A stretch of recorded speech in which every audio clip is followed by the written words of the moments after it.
Hello, everybody, and welcome to the Adult Chair on rashpixel.fm. I'm Pete Wright, and right over there is the centered Michelle Chalfant. Now I am. Good morning, Michelle. Michelle. I wasn't before. Good morning. I can't wait to hear more about your morning and how we got to this point right now. But before we dig in, head over to theadultchair.com, learn more about this show, subscribe for free by signing up to the mailing list, or find us in iTunes, Overcast, whatever your podcast app of choice is. Just search for The Adult Chair. It's easy to find. You can join the conversation on Facebook or Twitter, and call us, as always, 931-463-3813. We would love to hear from you. Okay, so I have just one little bit of follow-up that's unrelated to your thing that I thought I had a funny experience the other day. Do you know who Dee Wallace is? Why do I know that name? She's an actress. She's an actress. Who is that? Dee Wallace has played the iconic moms. She was the mom in E.T. She was the mom in Cujo. She has been in hundreds of like kitschy horror films. Like she's quite an actress. And I had the opportunity, and you know, my memory of her, because she was in movies. She was E.T. mom, right? She was Cujo mom. She was the archetypical protector for my youth, right? Okay. So I had the opportunity to interview her for another show that we do, and we had her talking. She wanted to talk about the film Room. I don't know if you've seen that yet. No. Amazing. You must see it. Okay. And then we should do a whole review on it, because it'll bring up all kinds of crazy issues. Oh, gee. I don't like horror films. It's not a horror film. Okay. It's not a horror film. It's definitely a mother-child film. Okay. Fantastic. I just wrote it down. No, you got to get it. Anyway, and so this woman who is my archetypical mother. I'm telling her how crushed I was, in just emotionally, just a blithering idiot while watching Room. It was really impactful for me. I finished the movie. I had to go upstairs. It was 12:15 at night. I had to put my hands on my children just to feel them breathing, and it was such a crazy experience. And this woman, who served as my archetype for mother, capital M mother, she turns around to me and my co-host and she says, "You guys are such wussies." She says, "Maybe I'm callous because I've done so many horror films, but wow." I love it. Anyway, so we've been in this series we've been talking about relationships. We were talking about relationships from around Valentine's Day, and we were supposed to come in and talk explicitly about relationships, and then your morning went haywire, and we've pivoted because you're going to tell us a story. Tell us a story of your morning and why this is important to talk about today. Well, and we were going to talk about like attracting in what we're talking about, attracting in your true love. Yeah, but I would say your true love. Creating. Right. But this is just, this still plays into that a little bit. It's about how do we really create our experience? And I don't mean, let me create $1 million or things like that. It's just, where is our point of attraction? We are the center of our attraction. Does that make sense? Yeah.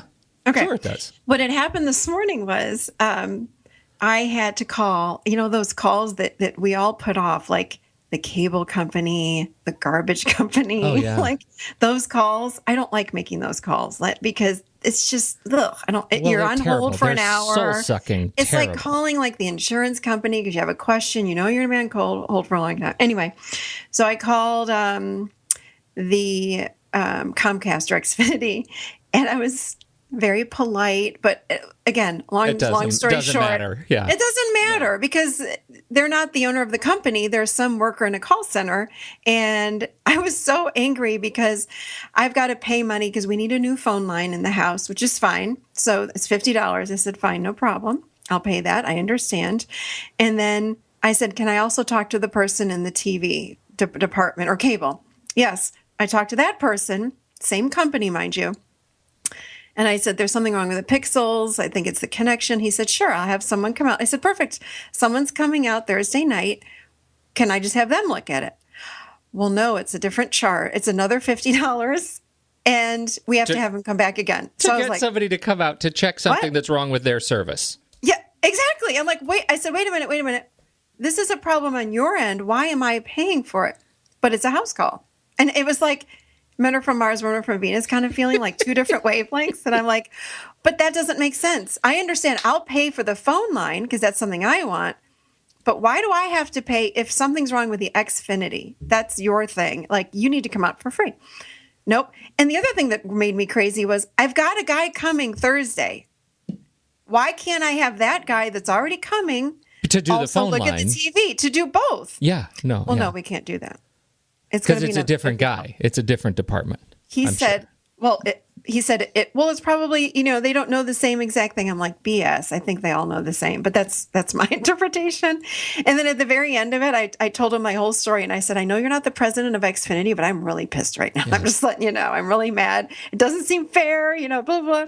He says, I'm really sorry. And then at the very end, after an hour and 15 minutes on hold and talking to these different people, he's like, between you and me, ma'am, you can just have that guy just, if he's doing the phone, just have him go and look at your cable box. Just going to say, yeah. Which I was going to do anyway, by the way. Those guys, those service guys are I think, in my experience, my rigorous empirical personal research, those guys are the most empowered guys in the company, right? Yeah. The people who come out to your house, of course they know. And they're just humans, just like the rest of us. Hey, totally. They're going to be there. They're going to help you out. But that totally shook your morning. That was part one. And then I felt so like the victim. I'm like, this big company, this pisses me off. That's not fair. I was in the victim seat for sure. I slid into my adolescent and I felt very disempowered.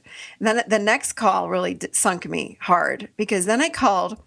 I'm a huge recycler. Okay. So we have the garbage and the recycling. They used to come once a week. Then they raised our rate and said the recycling can come every other week. And I'm like, but I have so much recycling. What am I supposed to do with it? So now we're laying bags all around the big, huge blue bin that we have because I have all this recycling. So I called and I said, may I please have another blue bin? Because you've raised my rate, which doesn't make sense, and decreased the number of times that you're coming per month. Makes no sense. But I would like another blue bin because I have all this stuff all over.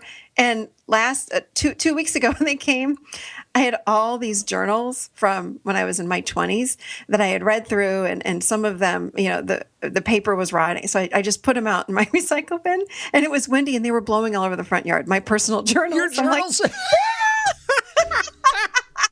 I'm like, oh my God. So I'm like running around. Anyway, I'm like, I need another blue bin. So the girl says, that's fine. It'll be $5 extra a month. I said, you've already upped my rate by $10 a month, and you've decreased the number of times you're coming. You're only coming 2 times instead of 4. That doesn't make sense to me. And now because I'm a recycler, a lot of recycling, you're penalized for that. I'm penalized. I'm sorry, so sorry, ma'am. And I'm like, I know you're not the president of waste management here, but I am so upset right now. She goes, I'm so sorry. She just kept saying, I'm so sorry. Anyway, so I hung up the phone, and I'm sure everyone knows what I'm talking about. I mean, so disempowered. So I lost myself, and I'm thinking, oh my gosh, I got to get myself back. How do I get myself back in balance? I got to get centered again. So how do we do that is the question when I'm sinking in my adolescent chair, sitting in this victim place, so disempowered. So, how do we get in the adult chair when we're just in this awful place? So, of course, we can do the basic things like breath work and meditation and all that. But I was beyond. I was like, yeah, when you are like shaken at the core, where it's beyond just breath. Yeah, I definitely felt like this just wounded little kid that nobody cared about. Nobody's taking care of me. I was so mad. And I was such a victim. The poor me was out big time. So I actually called a friend of mine. I'm like, I got to get out of this place. I'm so angry with these freaking people. She's like, well, you've lost your confidence. You got to get your power back. She reminded me. I'm like, oh yeah, thank you. Thank you. When you're swimming in it, it's hard to get yourself out like that. And, so anyway, she told me, just put your hands on your hips and do your thing. And I'm like, oh yeah. So I put of course I can say this to other people, but when I'm like swimming in it, I was like, wah. So, here's what I did, which was great. Put my hands on my hips and I marched around the house. And you have to think about the point of my attraction, of course, was very low. So me leaving the Comcast call, going right into the next call was not the best idea, because what do you think is going to happen? Yeah, right? you have already had a bad experience, and now you're going to be sucking more bad experiences to you. Of course, you would expect nothing else. Because I'm a big magnet. So like attracts like. So if I'm in this really yucky victim, disempowered place, the next call, and I knew this, but I was like, oh no, they're going to be different. But they weren't. It was the same damn thing. So what I did was I marched around the house for about 2 minutes. Again, 2 minutes. That's it. Mm-hmm. And even though I felt like the whole world sucked, I can't do anything, why, all these things, I just marched around the house and started talking about who I am.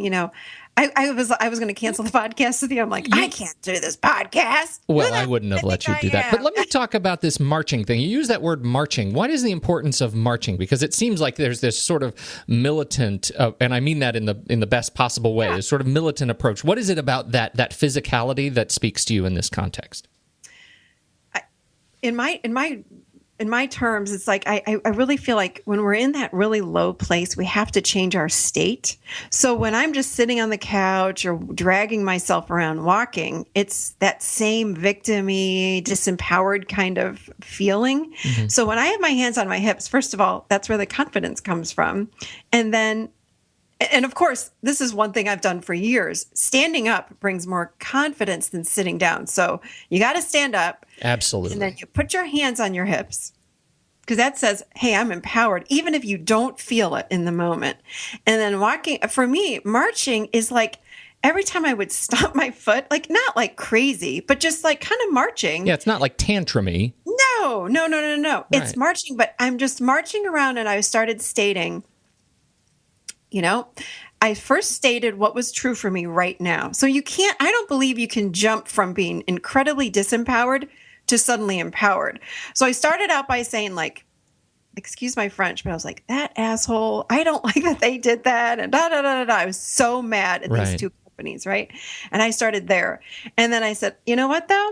They don't own the company. It's not their fault. And I started just kind of going with what's true. And I said, you know what?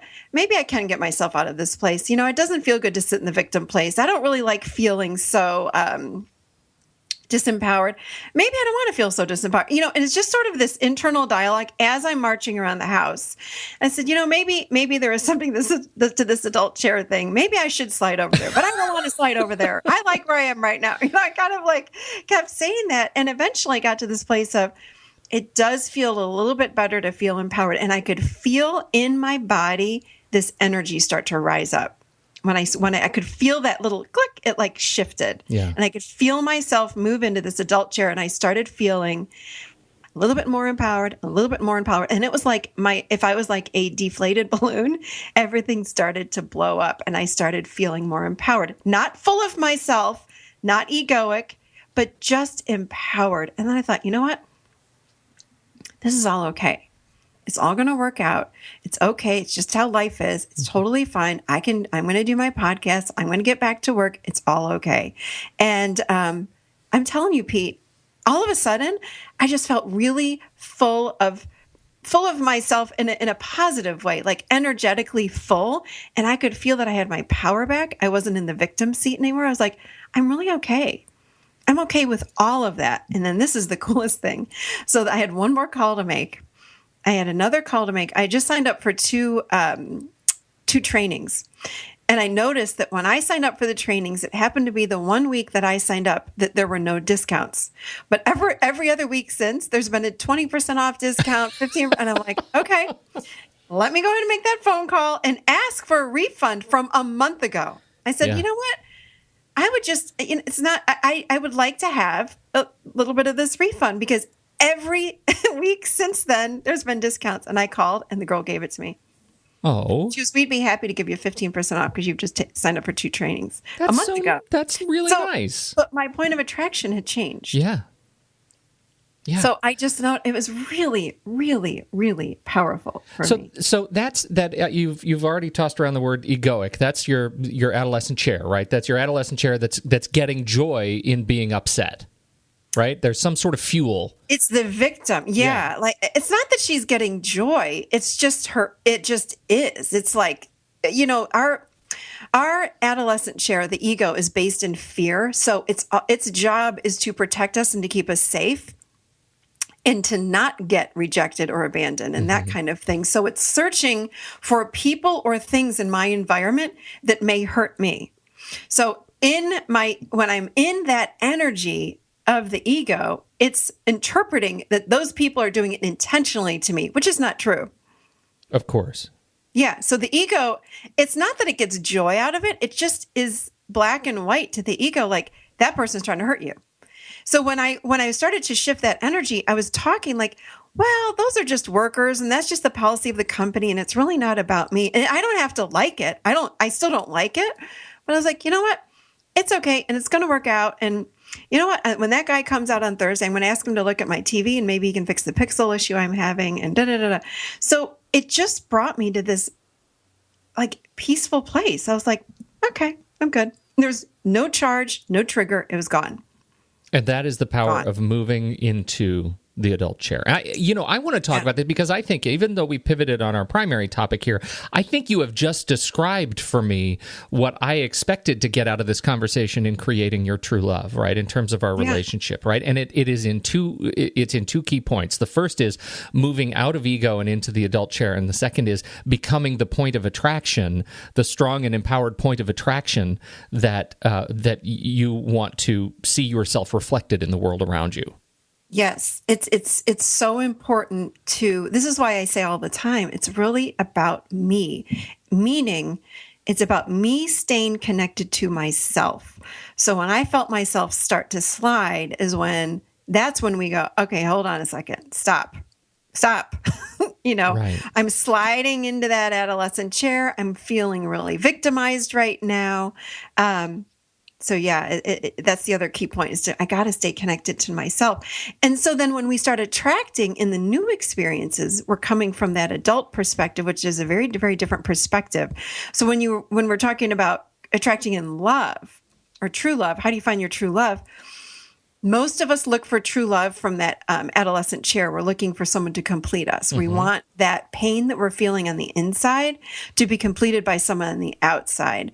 And when we're in the adult, we will attract a new person because it's not the same energy. It's not the same match. That's why what I find is for many of us that got married in our younger years, like our 20s, let's say, and then a lot of people get divorced, let's say in their 40s or when they're older, the person that they attract in, when they're older, if they've done some of their own personal work, it's going to be a very different type of person than when you're in your 20s. Because we're so different, Right. And I find that a lot of times with people, though, that have done their own personal work, because they've changed so much and they've gotten a little bit more of that adult energy, whether they call it that or not. It's more of that introspective. They don't need other people to complete them. It just feels good to be with that other person versus I need that person to make me feel better. That was more in our 20s. Yeah. Unconsciously, I don't think that we set out to marry people like that, of course. But unless we're talking, we have great communication skills in our 20s and 30s. I hear so many people that are getting divorced, and it's like they wake up in their 40s, they go, "I'm done. This isn't working anymore." It's like, well, wait a minute. Like, let's talk about what's going on, and that's what we're not good at. So I know we're going off on it. I'm going off on a tangent. So no, I actually think that makes a lot of sense. It's this idea of waking up and realizing who it is we want to bring into the world, and we are different people, and that's why you end up seeing people who are get remarried in their 40s. They end up being able to move a lot faster into the maturity of their relationship because they've sort of done the work. Exactly. I see these people who meet somebody, fall in love, get married in 6 months, whereas it, took much younger. I've talked to a lot of people that have had second marriages and, they're like, oh yeah, I finally picked well let me start over. I picked well the second time because I was much more conscious about what I was looking for. Right. It's like buying your second home. Yes. You just know what you're looking for. Yeah. It's different. It's just very, very different. So the trick then is, and I think there's a sort of hidden question in there, which is how do you create your perfect love in the relationship that you're in? Because we're not advocates for get married so that you can get married again. Right. I think again for me, this is my own the work that I always do is I always go back to me. I go back to Michelle and I say, What is, if Graham has ticked me off or done something that I'm perceiving to me, again, which doesn't happen. It's me interpreting it in that way. Right. I got to look at that. I need to take responsibility for my part in it. And we're not good at that. Typically we blame the other person, but that's really what I try and do. And sometimes it's not easy, trust me, but he doesn't trigger me like he used to. But I've done a lot of work on my own I've done a lot of my own personal work. Mm-hmm. So it's just different. It's just, I don't know. There are some key lessons learned in this conversation from your experience this morning, and just reminders of how we relate into the world. And this idea of remembering. And I think that's actually an important thing for me to remember and keep in the back of my head, that whatever my mood or my emotional state, I am always a point of attraction. Yeah. Always, every minute of the day, I'm a point of attraction. And whatever I'm experiencing, I will attract. You got to think of it like gravity. Gravity doesn't turn off and on. Like, oh, it's midnight, time for it to turn off. It's always on, and our point of attraction, which is us, we are the center of our own personal attraction. It's always on. Yeah. So if you're having a terrible day, get yourself out of that attraction state. And this is what I'm talking about today. It's about how do you change your state, and then new things come into you. Yes. Based on what, even when sometimes, I've had people that are not very nice to me, and it's like, why did I attract that in? Like there's something about me that needed that. And if it doesn't trigger me, it's not my stuff. Right. Well, and what's so if it great... doesn't trigger me, I'm like, oh yeah, that's their stuff. And it's just, it's not that it doesn't bother me, but I'm like, oh. Well, that's exactly what I was going to say. If you are centered in your being as a point of attraction, it also lets you know that when it's okay to just walk away and still feel strong and still feel good and still feel empowered. Yeah, but that's looking inside. That's our own personal work. The last piece I just want to say too, Pete, is when we get back into our power, it's amazing the intuition and these little downloads that we have, or sometimes big downloads like into the mind. It's like, oh, these ideas, these light bulb moments that we have. It's like, oh yeah, I think I'm going to do this now. Or, oh yeah, I think like today I was like, okay, now I'm going to call that company. Maybe I can get a refund. It's just different things just come to us when we're in the adult, when we have our power. So that's the other reason why we want to slide into our power. I think if we can, I'd like to attach to this podcast part of a session that I did with a girl named Nancy, and it was all about her finding her power. She's in a, recently divorced, doesn't have a heck of a lot of money at all right now, and in a lot of fear. So how do you find your power when you're in that state? Because that state, if the mind starts making up stories, it's going to throw us into that adolescent chair. And we feel like, I don't know how I'm going to get out of this. And it starts to scramble and try to figure out ways of getting us out of that place. Mm-hmm. But when we're in our adult, all that fear just sort of dissipates. And it's like, okay, so I can have not a lot of money right now and not know what's coming next. But for some reason, I'm okay. And again, then the adult can come in, or that higher energy comes in and starts giving us little whispers of ideas on how to move out of it. But it's a whisper of an idea. And we hear that when we're in the adult, but you've got to be present. You've got to be quiet to hear it.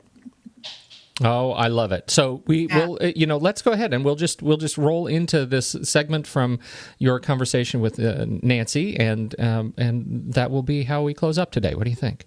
Yeah, that sounds great, because it was a really great session, helping her to shift from feeling disempowered and kind of lost, then finding her power and having some direction. So it's good. It's That's really good. Wonderful. Well, we'll leave it with that. So thank you so much, Michelle Chalfant. I appreciate your time and wisdom as always, and sharing such a wonderful experience, and this morning, such a great example for everyone else to live by in returning to your seat of power. On behalf of Michelle Chalfant, I am Pete Wright, and this is Nancy.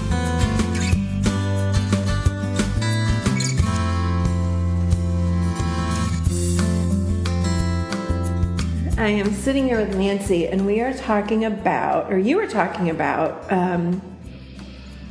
what do you do with your life? How do you move forward in your life? And taking ideas and making them happen. Yeah. So you've got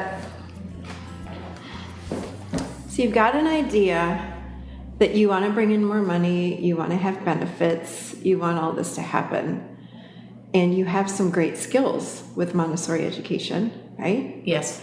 So, how can we help you with Whether it's starting a business, Yeah, starting with- a school, anything? consulting, Yep, writing a book, yep. So you've got a lot of different ideas. and making it happen. Yes, so you got a ton of different ideas for what you can do with this business, but yet some of them are happening, but you want more of them to happen. Of course, you can bring in more money and get the benefits and everything that you not only want, but really deserve, right? Right. Okay, so let's start out with, what if you were to write a book on Montessori education? What if you were to write a book? Well, I've been told I should write a book about like incorporating Montessori into the home, Oh, that the sounds child, interesting. and real life experiences rather than just being theoretical. Right. The practical, because children don't read books, or they haven't read the Montessori theory. Right, Children are who they are. right. But taking the Montessori theory and applying it to everyday life. I love that. I love it. So many, of course, being parents, it would be such a great book because we're always looking for parenting advice and how to raise our children the best way we can and things like that. So it would be a beneficial book for sure, I would think. So when you think about writing the book, just think about it. You're not even writing it yet. Just think about the idea of writing a book. How does it make you feel? What emotion comes up for you? Nervous. Uh-huh. And how do you know that you're nervous? Because I have butterflies in my stomach. Perfect. So what other emotions come up for you when you think about writing a book? Anxious. Uh-huh. Okay, so let's go there for a minute. So first of all, where do you feel anxious in your body? My chest, my heart. Perfect. So that's really key, is to bring the emotions down. So many of us live what I call from chin up, right? And when we have an emotion, first of all, we don't know to ask ourselves, what am I feeling, or what's the emotion about this event or this action? And then when I ask people what they feel, they'll say in their head. So what we want to do is we want to bring the emotion into the body. That's why I say, how does it make you feel? And then how do you know that you're feeling that? Where do you feel it? So when we start feeling it in the body, we're actually bringing that energy down through us, and we're also allowing that energy of resistance to pass through. Because when we sit in an emotion, like you said anxiety, and what was the first one you said? I already forgot it. Nervous. Nervous. So when we sit and we feel those emotions, then we allow them to pass through the body for then the new clarity or the next emotion to actually come in. So when you say anxiety, talk to me about anxiety. How does it feel? What's the emotion underneath the anxiety? Just go a little deeper.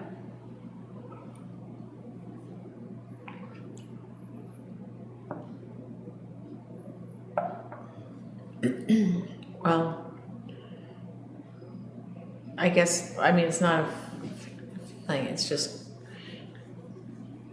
not succeeding or not following through. Okay, great.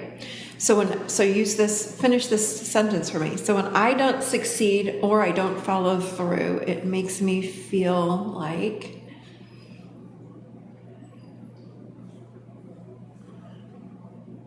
Or it makes me feel... It makes me feel like I've let people down or let myself down. Yes, so go there. So when I let myself down, it makes me feel like, or when I let others down, it makes me feel... Well, bad. Right?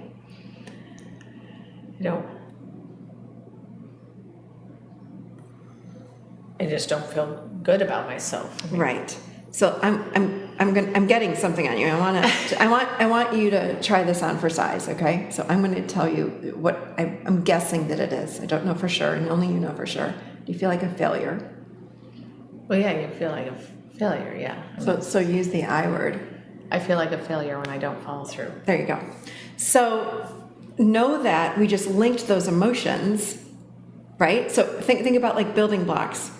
So you went from anxiety to letting people down to letting me down. Da, da, da. You see how it builds, but underneath that anxiety, if you think about a big pile, the heart of that, and maybe there's even more, is I'm a failure. So know that the idea of writing a book makes you feel like a failure. Is that interesting? You see how it's linked? Because we stockpile these emotions. So, okay. So if I don't begin it, I don't fail. Exactly.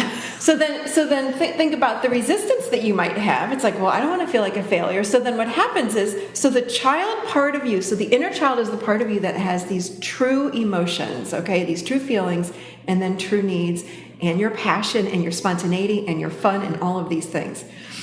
So what happens is when you feel a really intense emotion like I'm a failure, which by the way, most of us don't even know that we're having these emotions that are intense until we drop our energy into the body, because we tend to live, again, chin up. So it's out here above our head somewhere that we're having these feelings.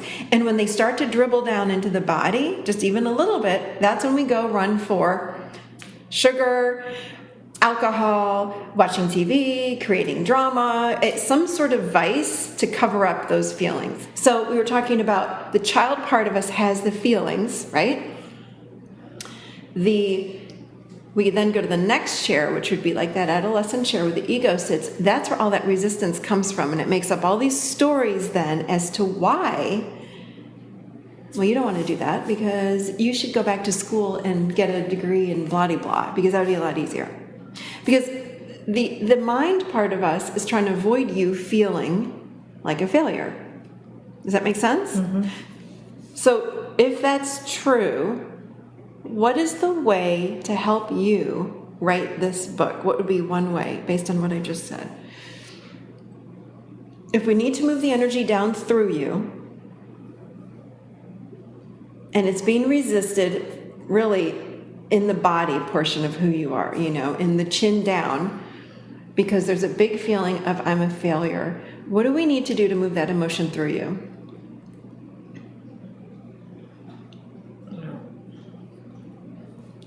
Most people don't know this. We sit in the emotion. When we pay attention to an emotion, I don't care what emotion it is, if we can draw our attention to that emotion and sit in the emotion, it truly moves through us. But we don't know how to do that. We're not taught how to do that as children. So when we have an emotion like, I don't deserve this, or I'm unworthy, or I'm a failure, or I'm lonely, or I'm stupid, or whatever you're feeling, your inner feelings are, we do everything in our power, again, from the mind, or that, what I call the adolescent part of who we are, the ego part of who we are. That part of us comes up with all these ideas on how to block out all of those emotions. Or like when we were talking about feeling sad or depressed or anything, any kind of emotion, you want to learn and get really good at when emotions like that come up, you want to learn at feeling those emotions and sitting in them and not pushing them away or numbing them out. What about I think about getting outside support. And I don't know, but that's still not sitting in them for myself. It's using someone else's energy sometimes, I guess. You're talking, like, give me an example, like going to therapy or talking to a friend, or what are you talking about? Yeah, just having like even a friend. Yeah. Saying, well, how's the book going? Or, keeping you in line or in check or. Yeah. But that's, sometimes I guess I don't know if that's the correct thing to do, rather than, like you say, sit in it, because I feel like I might seek outside sources. Right. Versus within myself. Right. And one of the goals, or the part of this work using this adult chair model, is learning how to get to know ourselves so incredibly well that we know what we're feeling and we allow those feelings to pass through us. And then from our adult chair, we might, and that's the only part of us that would ever say, hey, I wonder what I'm feeling. And then that adult part of us, that healthy adult part of us, connects into our inner child and says, hey, I want to know, what am I feeling, or what are you feeling? If you want to see your child or have your child within you, doesn't matter, but sit in it. with that higher part of yourself that says, I can do this. I'm not going to die. I'm not going to hurt myself if I sit and feel like I'm a failure. And the truth of it is, so many of us have that same damn feeling. We all have it. We all have it tucked down deep inside. But for some reason, when you think about writing a book, that feeling is up for you right now. I have it too. We all have all of these feelings. But we want to get so good at feeling them and let them come up through us. And then when that happens, they don't scare us anymore. And when we sit in our adult chair, what we do is we become the observer of those emotions. So then the next time you think about writing your book and you check in and you go, I wonder how I'm feeling. You go, oh, there's that I'm a failure again. Okay, there it is. Sit. You're going to breathe yourself through it. And then boom, it passes through. And then you move on to the next moment. Also from the adult, you might set up an accountability system where you are having some friends say, hey, I need you every Friday to check in on me and ask me how my book is doing. That's totally fine to reach out for support in that way. Or if you need to sit with someone and process your emotions, that's fine too. But ultimately, in my personal experience, what I have found in this work is that when we get really stuck, not to say we can't have a support around us, what we want to do is sit squarely in the emotion. And I think we are trying so hard to help our clients avoid feeling those feelings. And that's off. I don't believe that that's the way home. I don't believe that that's the way that we find self-love. I don't believe that that's the way that we get healthy. We have to get to know our feelings. And I don't even like to call them negative feelings or emotions because they're just emotions. And so many of us label them as good or bad. You know what I mean? Yeah. They're all just emotions. Whether it's love to fear, they're all emotions. And some of them do make us feel not so great. But when we become the observer of them, and we can only do that when we're sitting in that adult chair, that's when we become conscious and become the observer of our lives and of our feelings. Not detached, but observe them. I think people walk, I mean, at least for myself, like when you have those feelings, you avoid them. Mm-hmm. Mm-hmm. You don't sit in them. Exactly. And move on. Like, oh, I don't want to think about that. Right. I'm going to keep going. Yeah.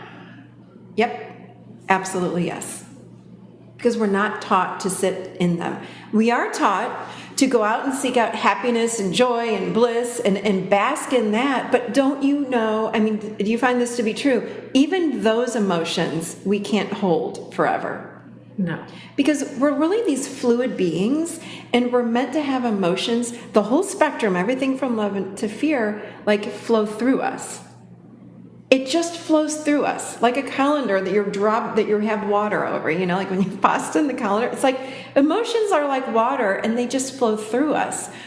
But what we do, we have the emotion come in, like I'm a failure, and we lock up and the mind goes, oh my God, you don't want to feel that. And that's when we get stuck in our emotions, is when the emotion is coming through and the brain goes, go have the candy bar.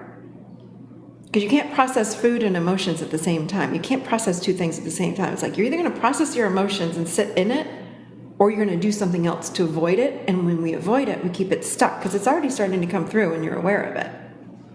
And then we lock it up and we freeze it. That makes sense? Mm-hmm. I avoid, because I need to move my career, and I avoid thinking about my life, like where I might be going. Right. Like with writing a book or opening a school, or I avoid all that because that brings up too much emotions. Right.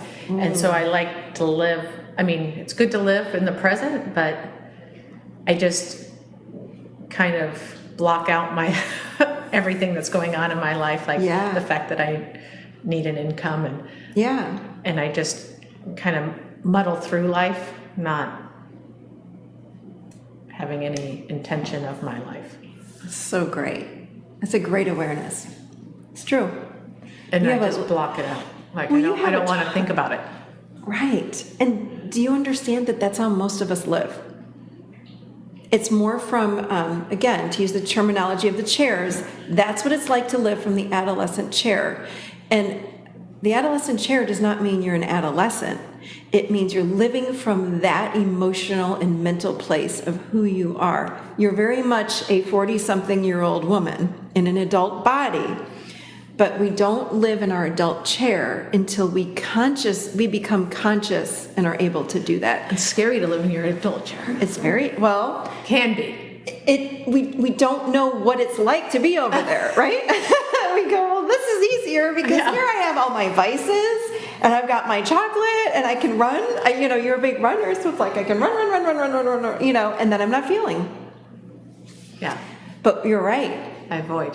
Exactly. And you're like everybody else, right? That's what we learn how to do from a very young age. And 97% of us grow up like this. We're not aware. We don't know how to be. In our society, we're not even taught how to be aware. So, that's why I'm grateful that there's yoga now and all of these mindful practices, like different types of meditation and things like that, to bring us back to the moment. But what we want to learn how to do is be really mindful and in the moment, even when we're not in yoga and even when we're not in our meditative state, but in our lives. And it's hard to do because we have to sit. When we move to our adult chair, we become conscious, and it's like we're waking up out of a dream, and we go, hold on, I need to make money. I just got a divorce. I need to make money now, and how am I going to do that? That would be when you're in your adult chair. That might be something you might say to yourself, yes. Right? And how does that feel when you say that? Say that to yourself right now. Because I'm divorced and I need to make money, and yeah, it's fearful. Yeah. But it's also true. When we're in our adult, we live in fact and truth. The truth. It's the truth. So say it out loud again. What you just said. And uncross, because look at how you're sitting. When we cross up like that with your arms crossed, your legs crossed. I'm closing off. You're closing off. Exactly. So when you sit and you're open, tell me what's true about, say that statement again. That I'm recently divorced and I need to make an income and a living for myself. Yeah. How does that make you feel? What's the feeling in your body when you say that out loud? Makes me worried, anxious, nervous. Yep. I want you to say it again. Fearful. I want you to say it again. Actually, do me a favor, because you're sitting Indian style. So can you do me a favor? I want you to stand up, push the chair back. Actually, I want you to walk over there. We're going to change your state. There you go. Now say it. Say it again. That What's true about your life right now? Say it again. I'm recently divorced. I need to bring in some income, a job, Yep. career, Yep. to support myself. Yep. And it makes me anxious, fearful. Does it still, wait a minute, does it still make you anxious and as fearful right now? Standing up? Uh-huh. Maybe not quite as anxious. So come over here and I stand. need to Right.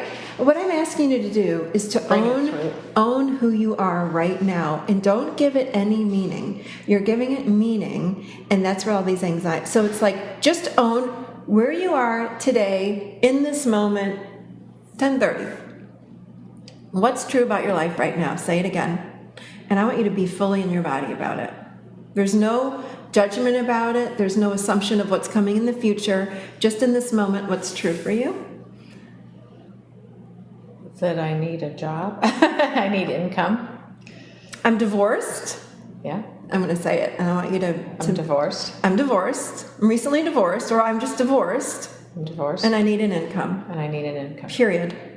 Take a deep breath. One more time. I want you to really own who you are in this. It's not even who you are, it's what's going on with you right now. But it's a fact. I'm it's divorced true. and I need an income. There it is. Do you feel the difference? I have more power. There it is. Yes. You don't need to know where it's coming from or how it's coming in. And it's like, in this moment, that's true. Do you feel your power? Yes. Perfect. You're in your adult. Notice the difference in energy. Do you feel it? Yes. Yeah. What else do you notice? Anything else? Think about writing your book now. Think about writing a book. Oh, I think I can with do this it. energy, with the energy you just said. I can write a book. Yep. I just need to put my energy to the book. Yep. So do you think about, is it true that you still feel like you're a failure? Well, I'm not a failure. No. Is the emotion of being a failure coming up for you when you think about writing a book now? No, I don't have the butterflies in my stomach. Isn't that interesting? Beautiful. Have a seat. You can sit down. I'm so happy that you had that different experience of the energy, because this is what the point is. There's a very different energy that comes over us when we're in the adult, and you felt it, and your voice changed, right? Your voice changed. Your face changed. Everything about you looked strong. I didn't even say, look how strong you are. You said, wow, whatever you said, something about, I got my power. Yes. And did you notice in that moment, it's like, I don't need to know where the money's coming. It's like, there's just this knowing that everything's going to be okay. There's a trust that we have in the adult that's not there when we sit in the energy of our adolescence. So when we're in that adolescent chair, we sit there and we go, oh my God, how am I going to make money? This is never going to work. Mull it over. Yes. And we get caught in the ruminating thoughts. When we step into the adult chair energy, it's like, bam, you can truly feel, and I see it almost every day when I do this work, people physically, like their face looks different. And I think it's because the energy is rising up and they feel their power. It's very different. So our goal is to learn how to live from that perspective in life. So you just did it, and I love that you did that. When we change our state, so sometimes when we're sitting, and you were sitting like a pretzel before, like really probably feeling that fear of failure coming up within you, right? And you're like this. And then when you stand up and you own who you are, it's like nothing I can do about who I am in this moment. It's like I'm recently divorced and I need an income. And the other thing that's true is I don't even know where it's going to come from, but I need an income. Right. There's that knowing in your voice. There's that energy that comes across you. It's like, yep. And what's so cool about the adult chair, when we're sitting in the adult chair, we start getting these flashes of knowings and this guidance that we don't have when we sit in that adolescent. When we're sitting in our adult, it's like, oh, I really feel like I need to call so-and-so, or I need to go do this. And all of a sudden, I think I'm going to sit down and I'm going to start writing this book today. It's like all of these fears and hesitations and the resistance start going away. And the energy starts moving down through your body also. And then it can start to ground. So again, when you think about writing the book, let's go back to what are you feeling? So right now in this moment, what are you feeling? Well, I think about topics and the book and any sort of emotion coming up for you right now. Excitement. Wow. So is there any fear of failure anymore? No, definitely not. Is that so? Yeah. So what does excited feel like in your body, or excitement feel like in your physical body? That I want to get started. Ah, look at the shift you just had.